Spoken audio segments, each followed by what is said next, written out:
Alimentación. Acceso. Ambiente saludable. Buenos hábitos de vida. Ciudad saludable.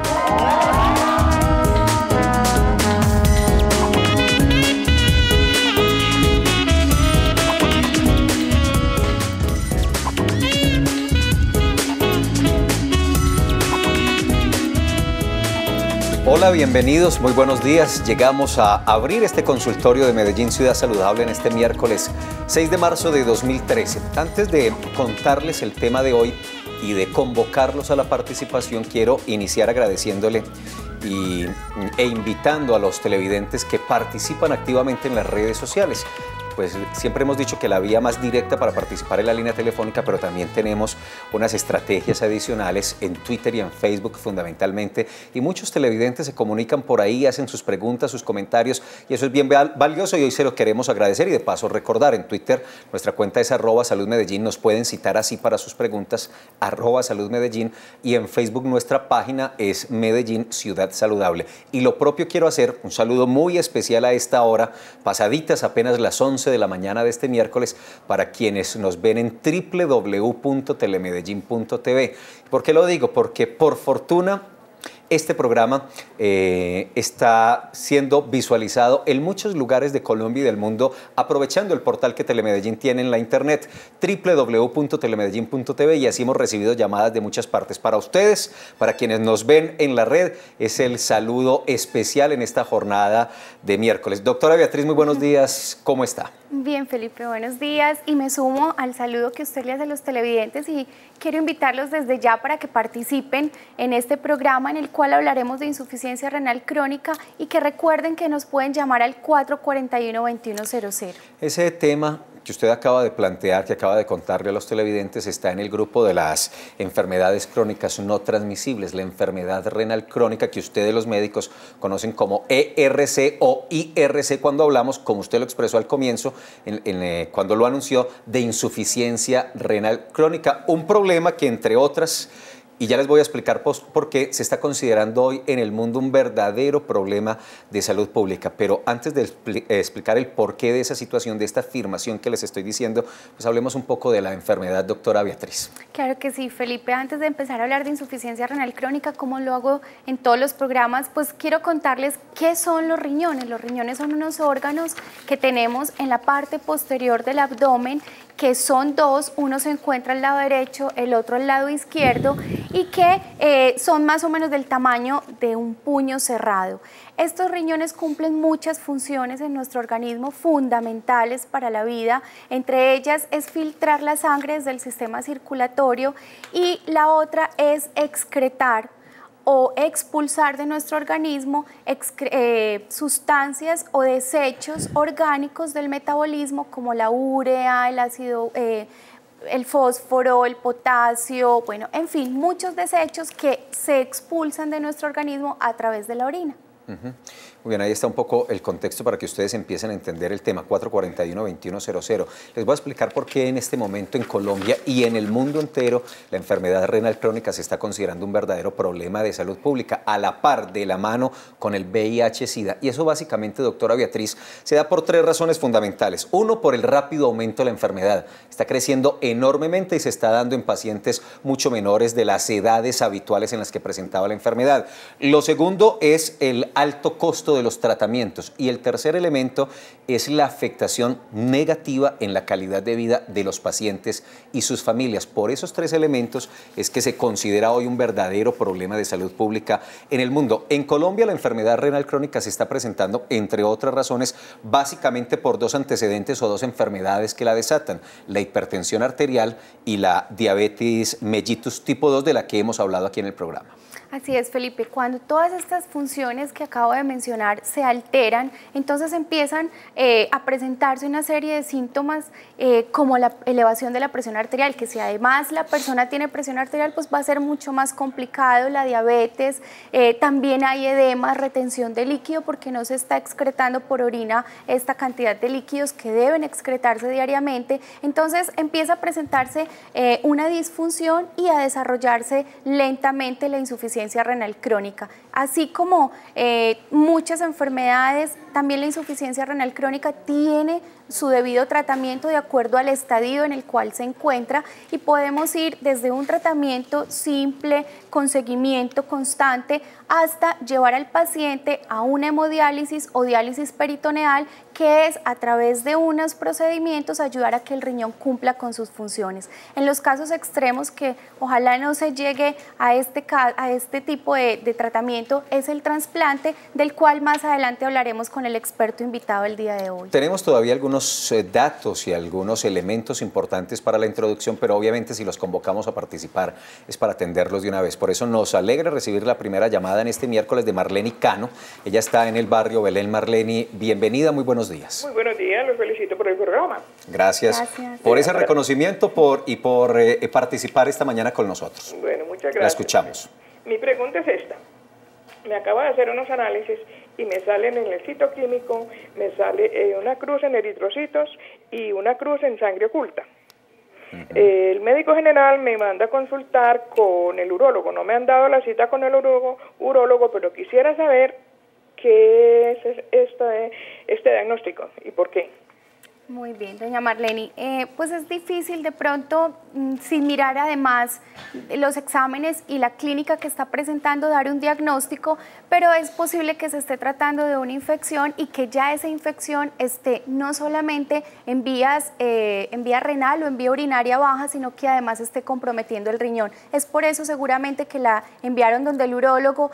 Por favor, persista con la cita, así los síntomas de pronto ya se hayan mejorado, no deje de consultar donde el urólogo. Lo importante es que doña Marleni siga avanzando y vaya y lleve los resultados de sus exámenes a la persona encargada, en este caso el especialista, que ella dice, y lo dice la doctora Beatriz, es el urólogo. Vuelvo con el tema de introducción y con algunos datos, porque la Asociación Colombiana de Nefrología está diciendo que en Colombia y en el mundo 1 de cada 10 adultos en este momento, según las estadísticas internacionales, está presentando enfermedad de daño renal. El asunto, y lo decíamos al comienzo, es que hay un enorme crecimiento en los pacientes con terapia de sustitución. Esto lo vamos a detallar en un ratico. Las terapias de sustitución, entre otras, son la diálisis y finalmente el trasplante, que es uno de los tratamientos que se están presentando para la enfermedad. Es un crecimiento del 15% anual, 15% cada año. O sea que estamos hablando de una de las enfermedades pues, de más prevalencia hoy en Colombia y en el mundo, tal vez no de más prevalencia, pero sí de más crecimiento, por lo menos evaluando estas estadísticas. Es claro que con la insuficiencia renal crónica pues hay una pérdida en los riñones de la capacidad para cumplir con las funciones que le corresponde cumplir dentro del organismo. Entonces, como siempre en Medellín Ciudad Saludable, nos gusta darles unos tips, unas recomendaciones precisamente no solo para evitar las enfermedades, sino también, si ya la tiene, para controlar su evolución y que sea menos grave. Entonces, dentro de esas recomendaciones, Felipe, quiero adelantarles, ya lo veremos con nuestro especialista, pero precisamente la invitación es para que lo vayan teniendo en cuenta y tengan en cuenta el 441-2100 y participen con sus preguntas. Debemos disminuir en las personas que sufren de este tipo de enfermedades y que además tienen otro tipo de enfermedades como la diabetes, como la hipertensión, el consumo de sal, el consumo de potasio, el consumo de fósforo, aumentar el consumo de agua y además realizar ejercicio moderado. Son algunas recomendaciones que más adelante iremos profundizando. Que haremos ese trabajo, ese ejercicio de evaluarlo poco a poco y detenidamente con el doctor Arbeláez, que ya vendrá a acompañarnos. Propongo, doctora Beatriz, que hagamos la pausa institucional, pero para ir a ella quiero recordar que estamos y está vigente la campaña masiva de vacunación a madres gestantes para la DPT. Sí. Es un asunto que les vamos a estar recordando todos los días porque es bien importante que estas mujeres en embarazo de más de 20 semanas accedan a la vacunación. Son 117 los puestos de vacunación de la red pública y también de los prestadores de las IPS privadas para que lo aprovechen. Jornada contra la difteria, tétanos y tosferina para madres gestantes. Debe aplicarse a partir, repito, de las 20 semanas de gestación en adelante. Esto es más de 5 meses. La vacuna es gratuita tanto en la red pública de Metro Salud como en las IPS privadas. En Medellín, reitero, son 117 puntos de vacunación y la jornada de vacunación, que comenzó el pasado sábado, se extenderá hasta el mes de mayo. No pierdan esta oportunidad. Si usted es madre gestante, si cumple estas características y ya va por encima de las 20 semanas, aproveche la jornada. Si usted conoce una madre gestante que de pronto no ve el programa, primero recomiéndele el programa Medellín Ciudad Saludable, porque le servirá bastante, pero segundo, adviértale, dígale, vaya al puesto de vacunación para que se aplique la vacuna. Vamos a hacer la pausa institucional. En segundos el doctor Arbeláez va a venir a ayudarnos a ampliar este tema, enfermedad renal crónica, pero además y especialmente a atenderlos ustedes. 441-2100. Ya volvemos.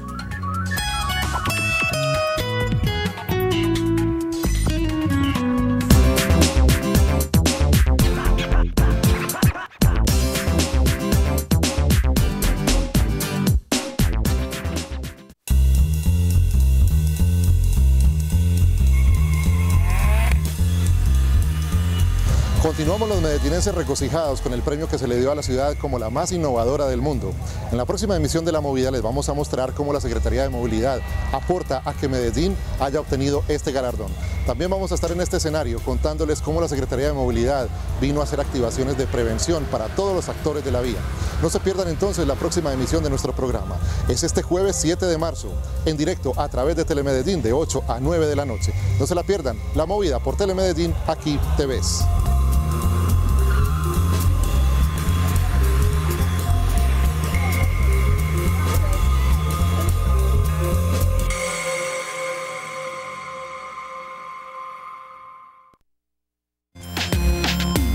La creación y la puesta en funcionamiento de un Gaula para el área metropolitana. Tendrá 80 hombres de la policía y tendrá el apoyo de 5 fiscales. Tenemos un equipo sofisticado, especializado, con toda la capacidad técnica, con el acompañamiento de policía, fiscalía y el sector de la justicia para atacar las estructuras criminales que hay en la ciudad de Medellín y el área metropolitana. Hola, soy Juan Sebastián Gómez, fui campeón olímpico en el 2010 en Singapur y apoyo a Medellín en los Juegos Olímpicos de 2018 de la juventud.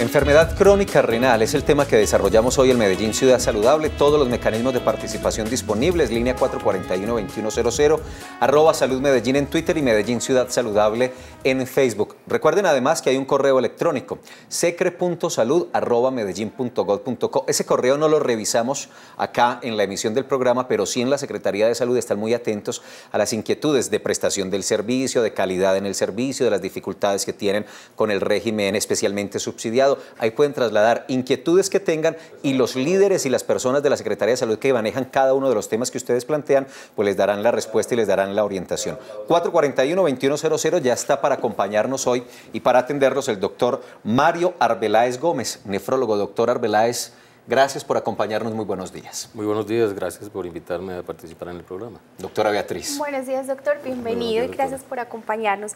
Le damos la bienvenida desde Manrique a Blanca Cano. Buenos días. Buenos días, doctores. Es para felicitarlos por tan maravilloso programa. Gracias. Y para preguntarle al especialista que nos oriente un poquito pues más sobre los niños, porque es que tengo una nietecita de 5 años que hace 2 años le detectaron la enfermedad en el riñón por bajo peso y baja estatura, ¿cierto?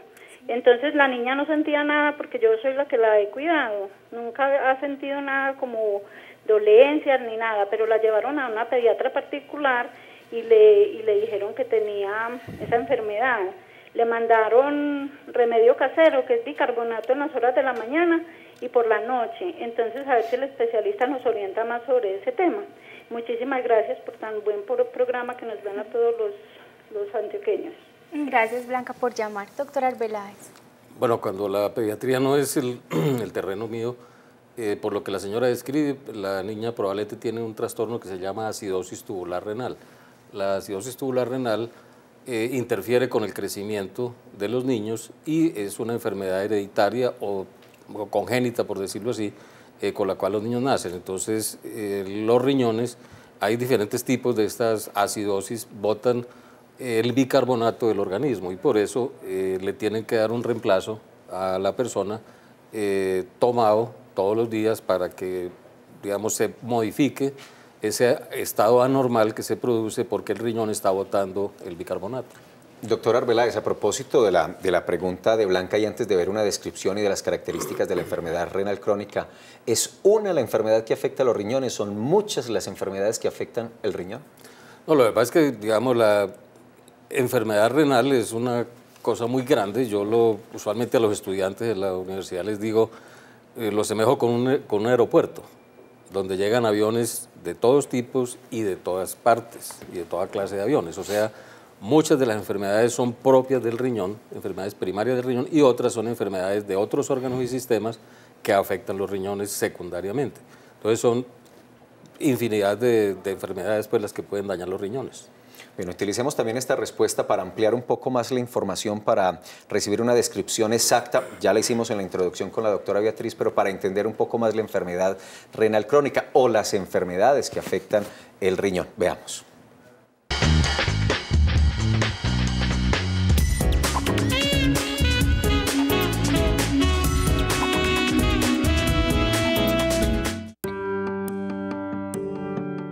Los riñones son los órganos encargados de filtrar la sangre del aparato circulatorio, de participar en la absorción de electrolitos y de eliminar los residuos metabólicos del cuerpo en forma de orina.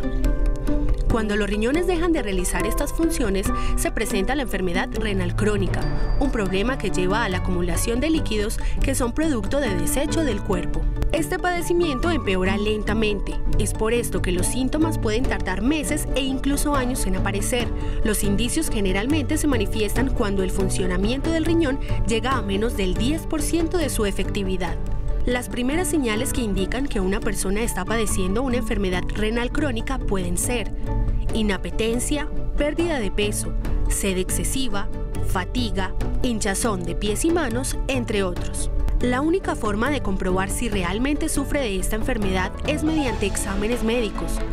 Es importante que acuda a una revisión inmediatamente tenga los primeros síntomas, ya que el tratamiento del problema podrá evitar que empeore y que pase de ser una enfermedad renal crónica a una enfermedad en etapa terminal.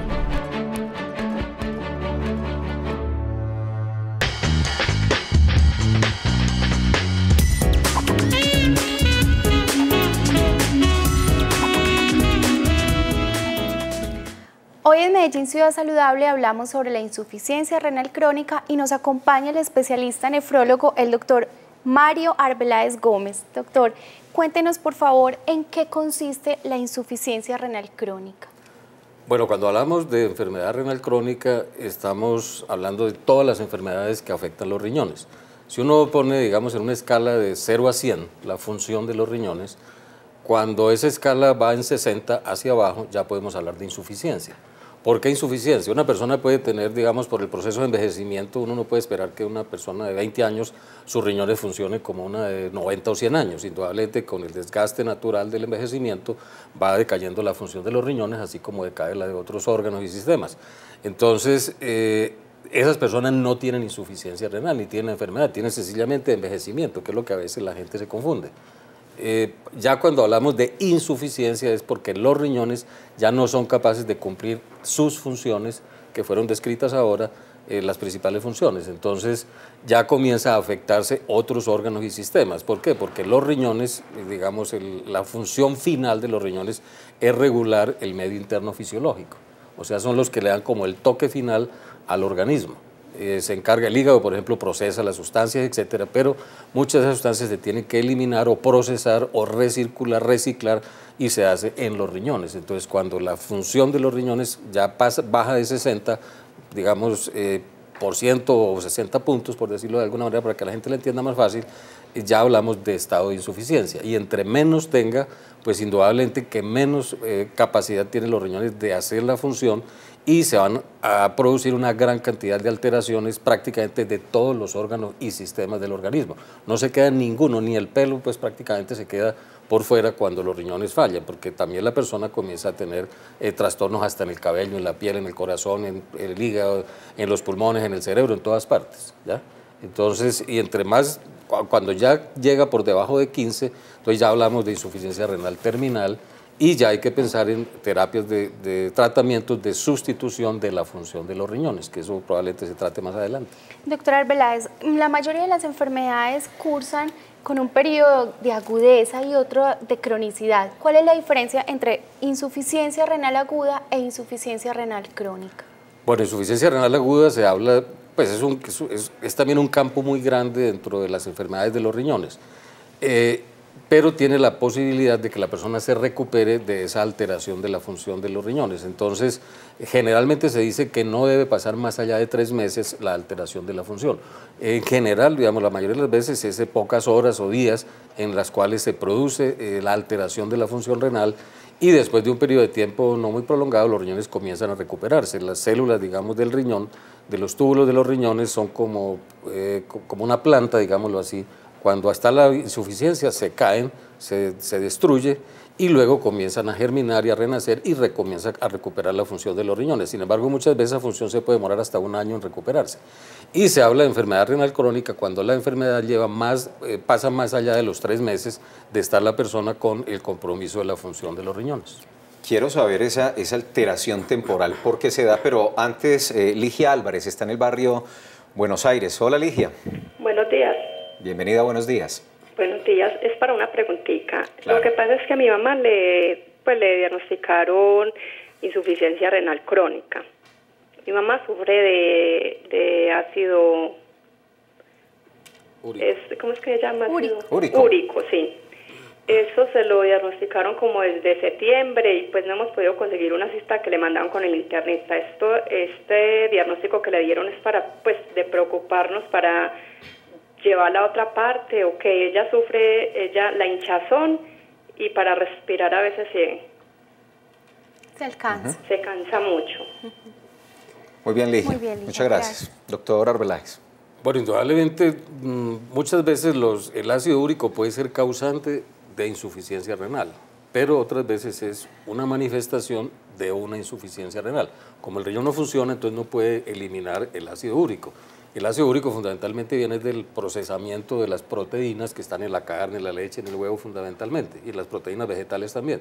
Y el organismo los tiene que botar, y los bota por los riñones. Entonces muchas veces le encuentran a la gente consulta porque tiene lo que llamamos un ataque de gota o pseudogota, se le inflama el dedo gordo del pie, pues como en las caricaturas, y puede ser o porque la persona sufre un trastorno metabólico que llama gota, o sencillamente tiene un aumento del ácido úrico en la sangre porque los riñones no le están funcionando. Si la señora se está asfixiando, la señora está pálida y se está edematizando, o sea, se está hinchando, tiene una insuficiencia renal, y lo que debe hacer es tratar de consultar lo más rápido posible, bien sea donde el internista o donde el nefrólogo, porque ya aparentemente, por lo que ella describe, tiene una enfermedad renal avanzada. Doctor Arbeláez, antes de recibir a Ligia le decía que quisiera entender un poco más esa alteración temporal de las funciones de los riñones. ¿Se da como consecuencia de otras enfermedades o por qué puede producirse esa situación? Bueno, también son múltiples las causas de la insuficiencia renal aguda. Por ejemplo, una persona que tenga un trauma de cualquier origen, con un sangrado importante o una hemorragia digestiva o una deshidratación, o se quedó, digamos, expuesto al sol durante mucho tiempo, hizo un esfuerzo físico extremo, tuvo unas convulsiones, en fin, puede producir lo que llama una necrosis tubular aguda, que son el 75% de las causas de la insuficiencia renal aguda. También, por ejemplo, una persona que sufre un infarto y tiene una bajada de la presión arterial, o una persona que tiene una infección severa y se le cae la presión arterial, termina en una unidad de cuidado intensivo, todo lo que haga, digamos, perder volumen del organismo puede llevar a lo que se llama insuficiencia renal aguda como necrosis tubular aguda. También la toxicidad por medicamentos. La gente le encanta automedicarse o medicarle a alguien.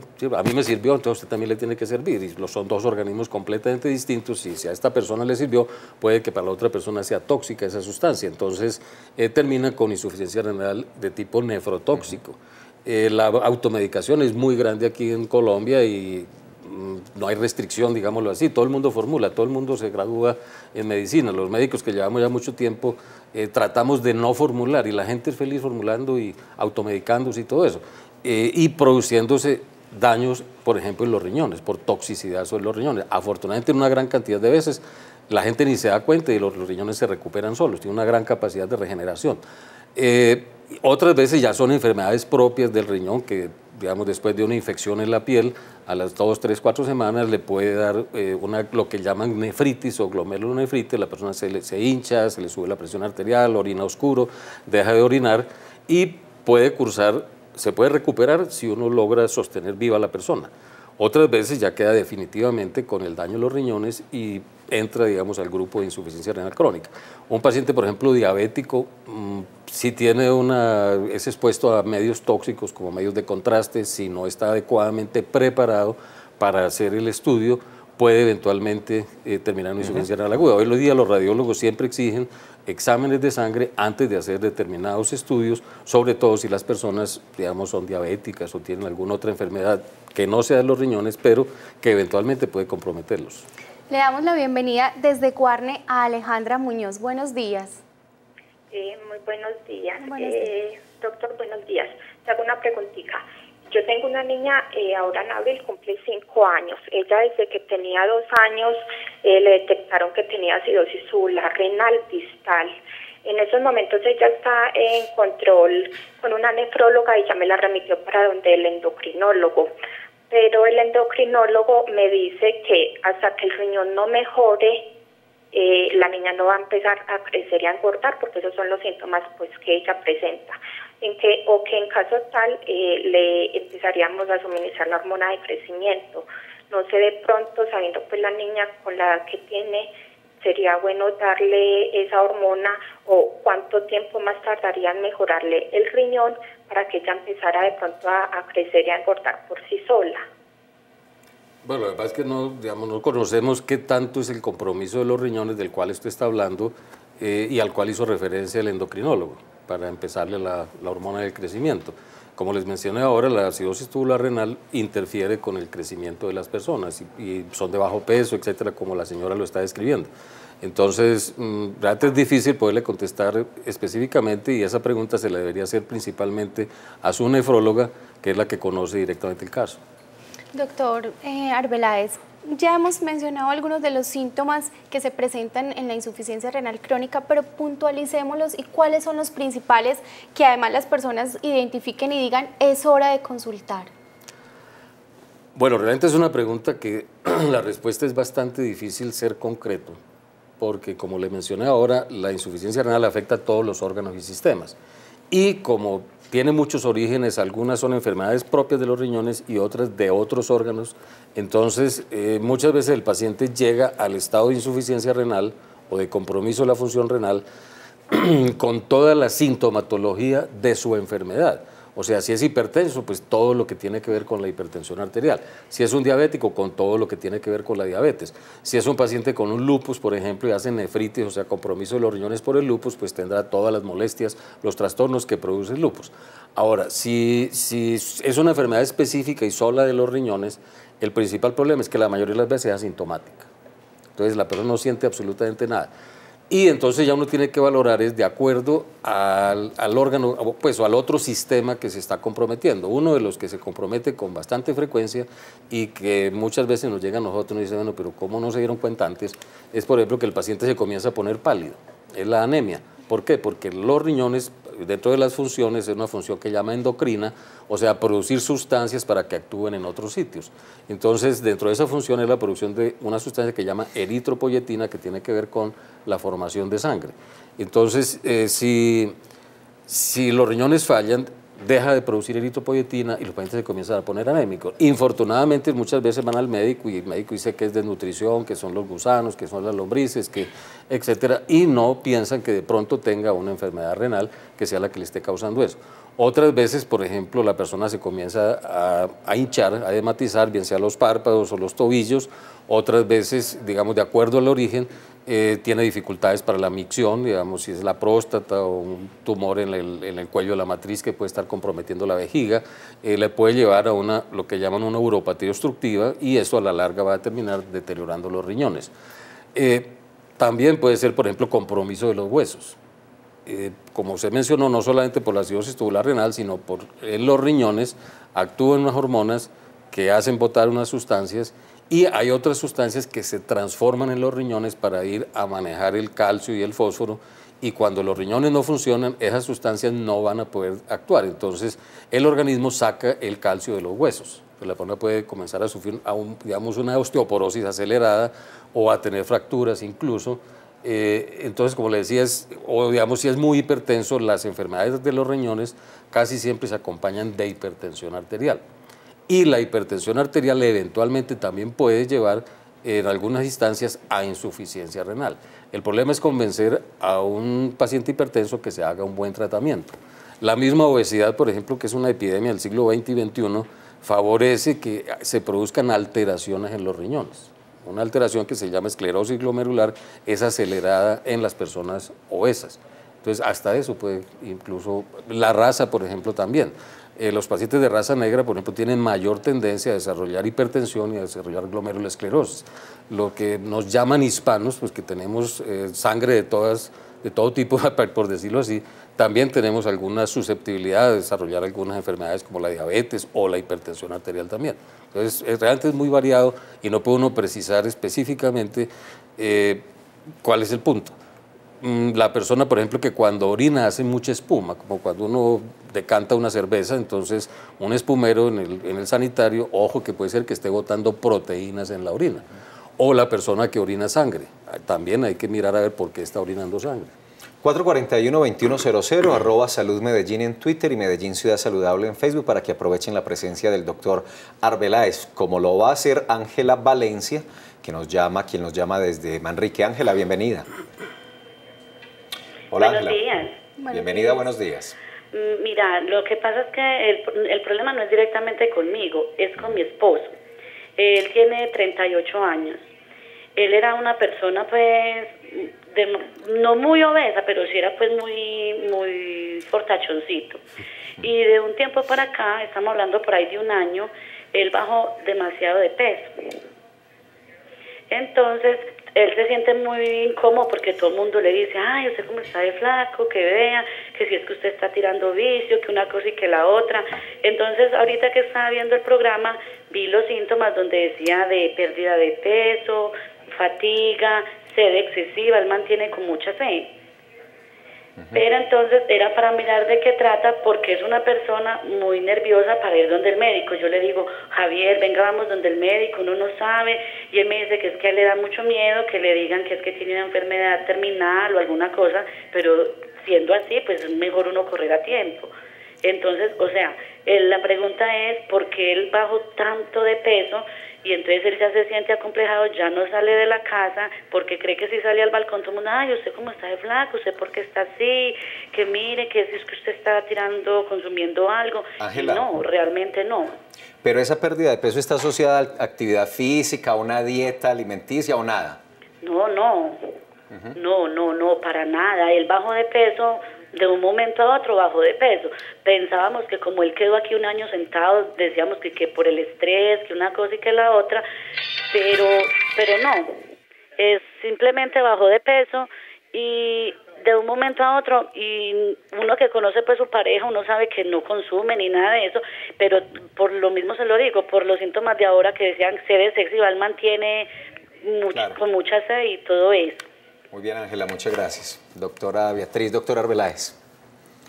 Bueno, realmente es difícil poderle responder de una manera específica, pero sí es muy llamativo que la persona que tenía sobrepeso, por lo que la señora describe, esté pálido, haya perdido tanto peso, haya perdido energía, esté deprimido. La depresión puede llevar a que la persona no consuma, no coma bien, y esto eventualmente puede llevarlo a hacer perder peso. Pero yo creo que si él tiene temor de que le digan que tiene algo, es porque probablemente él sí siente más cosas de las que les manifiesta probablemente a los familiares. Y no sé qué está esperando para consultar a un médico de una manera más o menos rápida, porque él lo que va a querer es que cuando le digan, ve, ya no tenés nada para hacer. Entonces, yo creo que todavía está a tiempo para consultar a un médico que lo pueda examinar y le pueda hacer un interrogatorio adecuado a ver realmente qué es lo que le pasa a esta persona. Sí me alarma pues que pensando en que sea solo por angustia, se esté dejando deteriorar el organismo. Puede ser una enfermedad renal, puede, digamos, pero ya habría que sumar una serie de cosas, si está botando proteínas por la orina, etcétera, todo lo que mencionamos ahora, si está pálido, si está hipertenso, si se está fatigando, pues piensa uno que pudiera ser eso, pero también puede ser muchas otras enfermedades. Doctor Arbeláez, por ejemplo, con el televidente que nos acaban pues de describir esa situación, ¿cómo sería la manera, qué pruebas diagnósticas se utilizarían para hacerle el diagnóstico de una enfermedad renal o de una insuficiencia renal? Bueno, uno indudablemente que, como se dice todo en medicina, lo mejor es una buena historia clínica y un buen examen físico. Y ya posteriormente vienen las pruebas complementarias.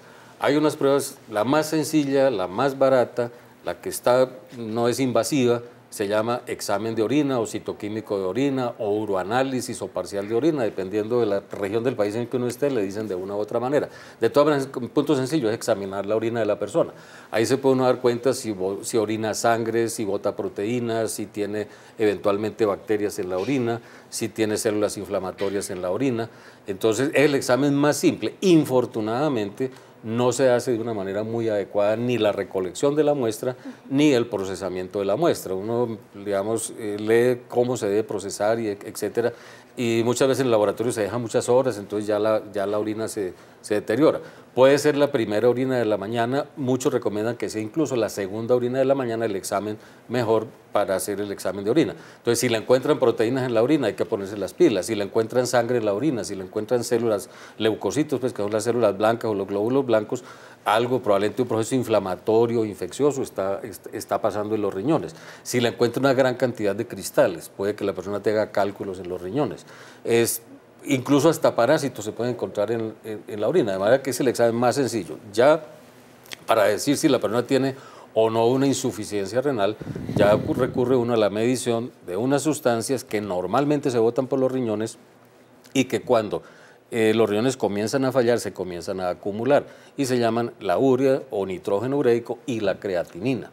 Asimismo, por ejemplo, si uno también complementa con otros exámenes como la hemoglobina para ver si la persona tiene anemia y exámenes ya de electrolitos del calcio, el fósforo, el potasio, el magnesio, el sodio, la determinación de la hormona paratiroidea, determinación de la vitamina D, determinación, por ejemplo, de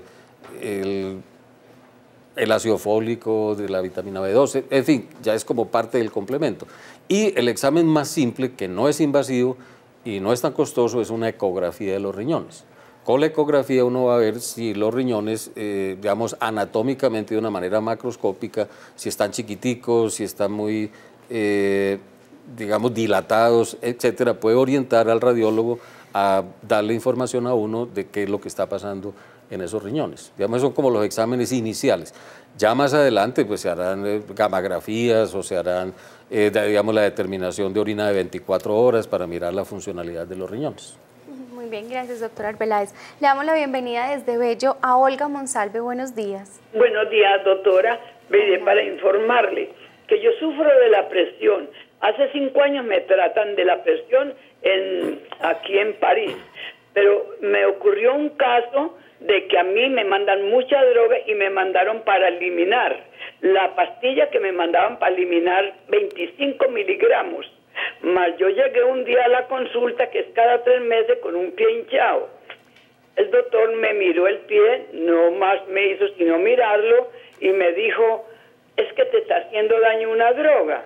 Y entonces yo me quedé callada, esperé, él mirando el computador ahí, mirando la droga que me mandan mucha pastilla.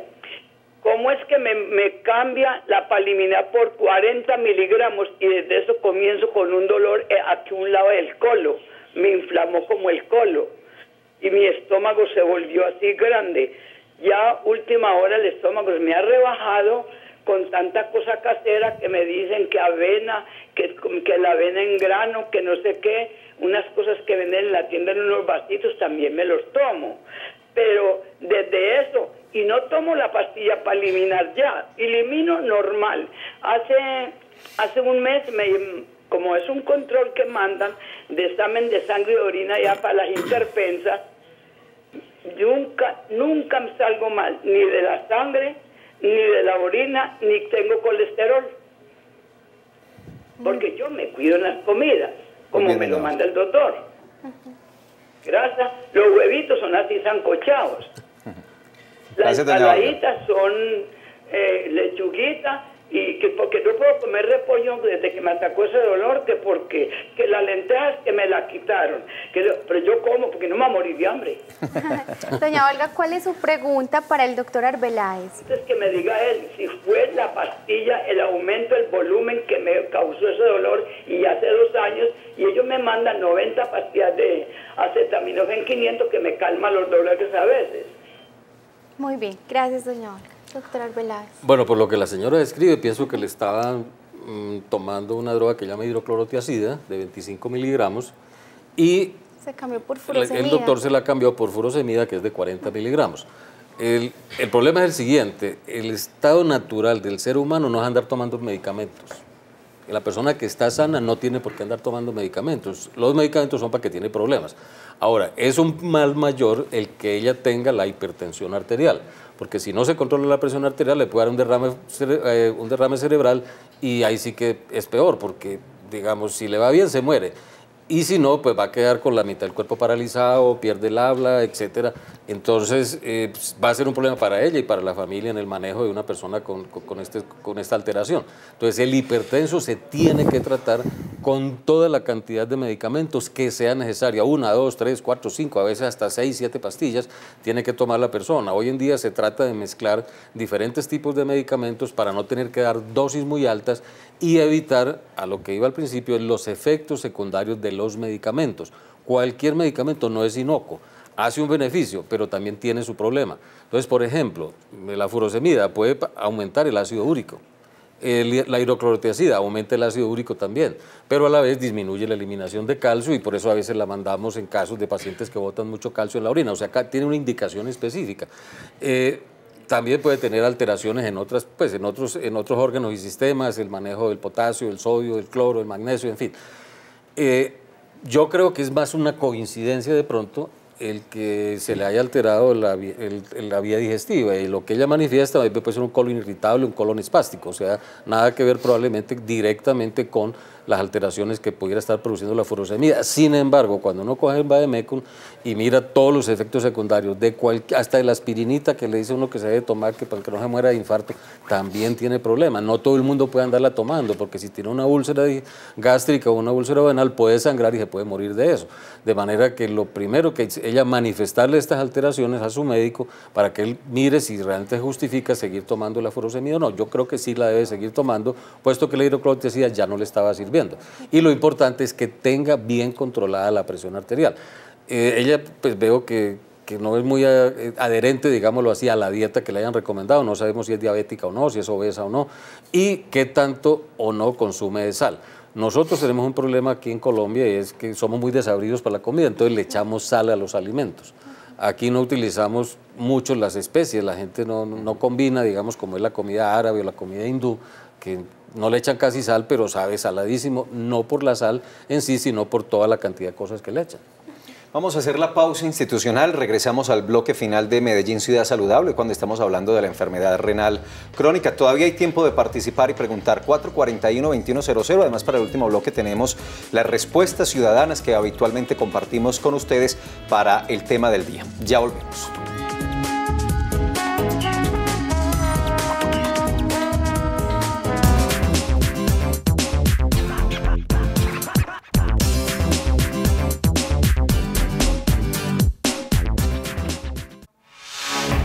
Noticias Telemedellín contamos las historias de los héroes que nos representan.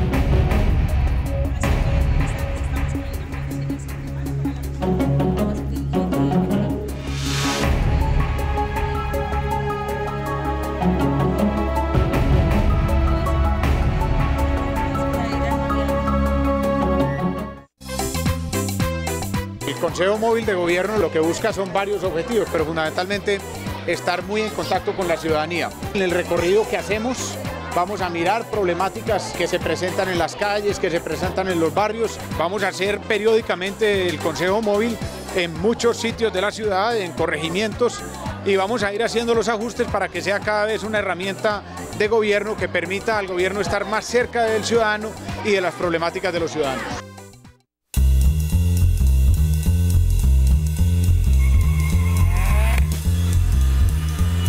Continuamos los medellinenses regocijados con el premio que se le dio a la ciudad como la más innovadora del mundo. En la próxima emisión de La Movida les vamos a mostrar cómo la Secretaría de Movilidad aporta a que Medellín haya obtenido este galardón. También vamos a estar en este escenario contándoles cómo la Secretaría de Movilidad vino a hacer activaciones de prevención para todos los actores de la vía.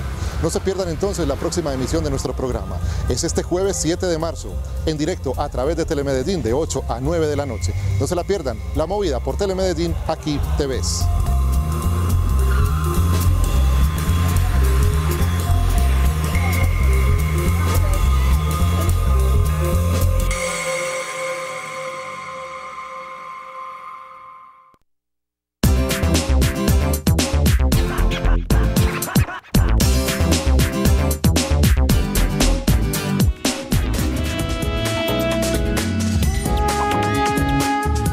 Enfermedad renal crónica, tema de hoy el Medellín Ciudad Saludable, 441-2100, y cómo nos alegra a esta hora recibir una llamada desde la capital de Bolívar, Cartagena. Gabriel Castro, buenos días. Hola, Gabriel. Buenos días, ¿cómo están? Muy bien, ¿y usted? Bien, gracias a Dios. Pues un poco preocupado porque casualmente tengo un caso con mi esposa, un caso que es bastante puntual porque pues mi esposa hace más de 2 años, bueno, exactamente 2 años, ha estado sufriendo una hematuria macroscópica, sangrado en la orina abundante. Ella se le ha hecho una serie de estudios, los respectivos, citoscopia, abdominal, uterrenoscopia, le hicieron una arteriografía también, y todos los exámenes, todos los estudios salen normales. Ella persiste con el sangrado en la actualidad. Y pues yo estoy llamando porque estoy viendo el programa, pues y me es interesante y me llamó mucho la atención para ver en qué me pueden ayudar ustedes o qué idea me pueden aportar, porque ella en la actualidad pues ya la he hospitalizado en dos ocasiones por baja de la hemoglobina, ya ha sido transfundida 6 veces. Gabriel, muchas gracias. Desde Cartagena, Gabriel Castro. Doctor Arbeláez. Bueno, el caso de la señora, como él la describe, que tiene un sangrado que la ha llevado a anemizarse y a tener la necesidad de transfundirla, digamos, con todo lo que le han hecho no se ha podido saber. Una de las maneras de hacer un diagnóstico es hacer una biopsia en los riñones, pero habría que mirar específicamente todos los exámenes que ella presenta o que le han realizado, a ver si amerita hacerle la biopsia. ¿En qué consiste una biopsia? Es meter una aguja y sacar un pedazo de riñón para ver qué enfermedad específicamente es la que está produciendo el sangrado o cuál es la enfermedad renal que tiene la persona. Indudablemente que la biopsia tiene sus riesgos. El riesgo, uno de los riesgos, por ejemplo, morirse. Es un caso muy extraño que un paciente fallezca por una biopsia renal, pero existe la posibilidad, así como existe la posibilidad de que un carro se suba al andén y lo mate a uno, pero existe la posibilidad. En general, cuando se hace una biopsia, se toman todas las precauciones del caso, se está seguro de que la coagulación de la persona sea normal, en fin. Yo creo que, no sé quién la estará manejando, debe acudir a la consulta, bien sea o de un internista o de un nefrólogo, para que la oriente directamente. A veces son trastornos de la coagulación los que producen estos sangrados por las vías urinarias y no una enfermedad específica propia de los riñones, sino es un trastorno puede ser un trastorno de la coagulación. Entonces, lo primero que uno tiene que descartar, sobre todo cuando ya le han hecho cistoscopia, tomografía, etcétera. Entonces, pienso que debería ir donde el internista que la estudie o consultar con el nefrólogo y eventualmente puede llegar a la necesidad de una biopsia renal. Pero antes, creo, deben descartarle un trastorno de la coagulación. Bueno, así como Gabriel desde Cartagena y todos los televidentes que hoy han llamado, usted también lo puede hacer en esta última parte de nuestro programa, llamando al 441-2100. Pero antes los quiero invitar para que veamos qué nos dijeron las personas de nuestra ciudad con respecto a si sabe qué es la enfermedad renal crónica. Veamos.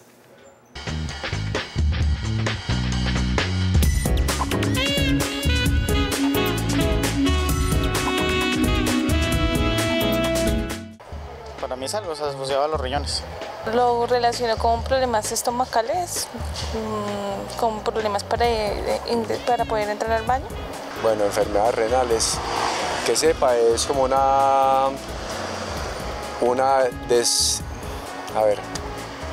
daño en los riñones, que no se puede que se presente por muchas razones, pues, pero es como un daño en los vasitos del riñón. Renal tiene que ver con la parte respiratoria y todo eso. Si es renal, según la palabra renal, yo la deduzco de los riñones y debe ser muy dolorosa. De las enfermedades renal, pues lo que es con los riñones, sí, eso, las vías urinarias, eso es lo que tengo entendido. Una enfermedad renal crónica, pues no sabría explicarte con exactitud qué significa. Renal, pues me imagino que es de los riñones, pues se me asemeja a los riñones. Crónica, pues por lo que se dice que no tiene cura. Una enfermedad renal crónica puede ser debido a la hipertensión, que tenemos los hipertensos de tanto tomar la medicina para la hipertensión, los riñones se van agotando y podemos llegar a retener orina y ser necesario que nos hagan diálisis.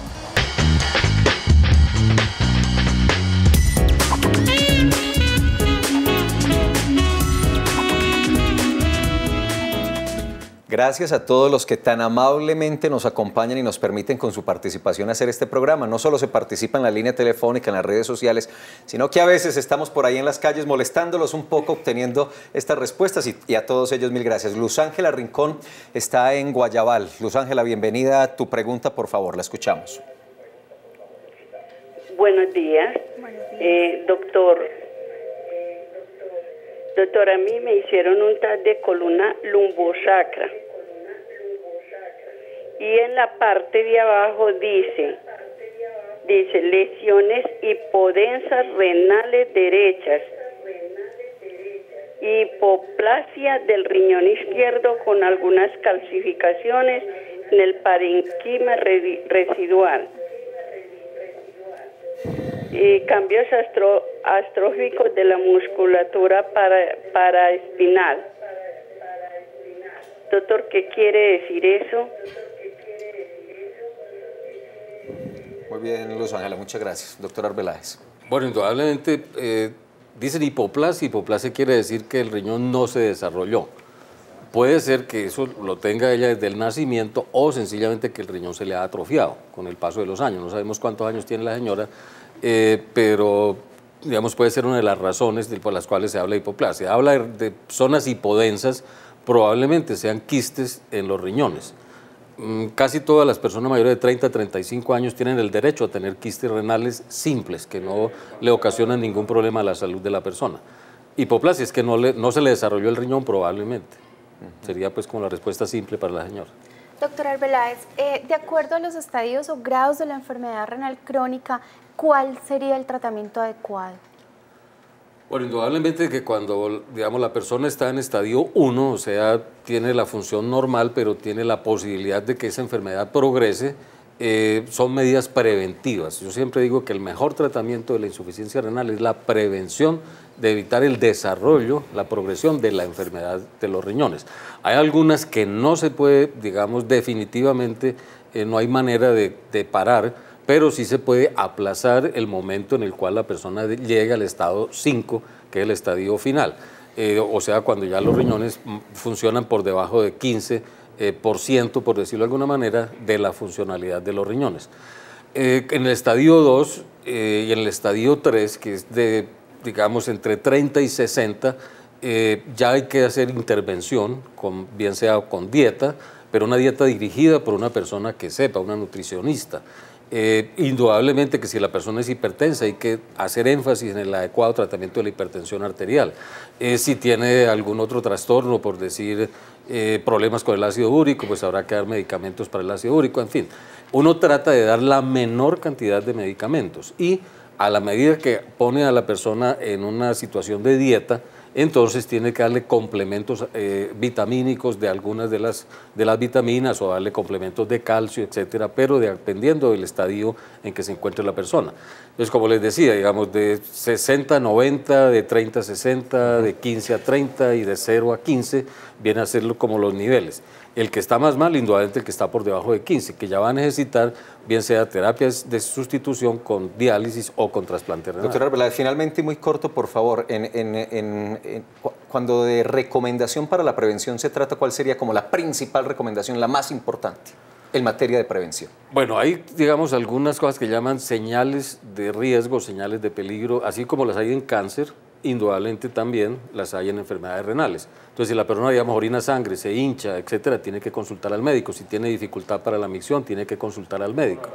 Y estar pendientes de la presión arterial, chequeársela siquiera una vez al año, sobre todo si en la familia hay hipertensos, sea antecedentes familiares de enfermedad renal o de hipertensión arterial. Hay enfermedades que son congénitas, hay enfermedades que son hereditarias. Entonces, si uno en la familia tiene enfermos de los riñones, pues ojo, y tiene que chequearse. Una, como mencionábamos ahora con la doctora, de las cosas importantes es el cómo recoger la muestra de orina. La persona se debe hacer aseo y en el caso de las mujeres deben sentarse y no solamente separar las piernas, sino separar los labios para que la orina no toque los genitales externos, porque puede arrastrar sustancias que están allí y sea realmente una muestra que venga de la vejiga. Y en los hombres hacerse también, replegar el prepucio, hacerse un aseo adecuado y recoger la muestra de orina cuando vaya más o menos en la mitad de la micción. Bien. Doctora Arbeláez, muchas gracias por acompañarnos. A ustedes por invitarme. Acabó el tiempo, doctora Beatriz. Mañana, ¿cuál es el tema que vamos a tratar? Mañana vamos a hablar sobre los estilos de vida saludables y la labor del INDER con respecto a estos estilos de vida. Ah, claro, el INDER está cumpliendo hoy 20 años y ha hecho un trabajo muy importante en estas 2 décadas para mejorar las condiciones de salud incluso de los medellinenses a través de la recreación y el deporte. De eso hablamos mañana aquí en Medellín, Ciudad Saludable. Los dejamos con la programación de Telemedellín. Nos esperamos mañana a las 11 de la mañana. Que tengan un buen día.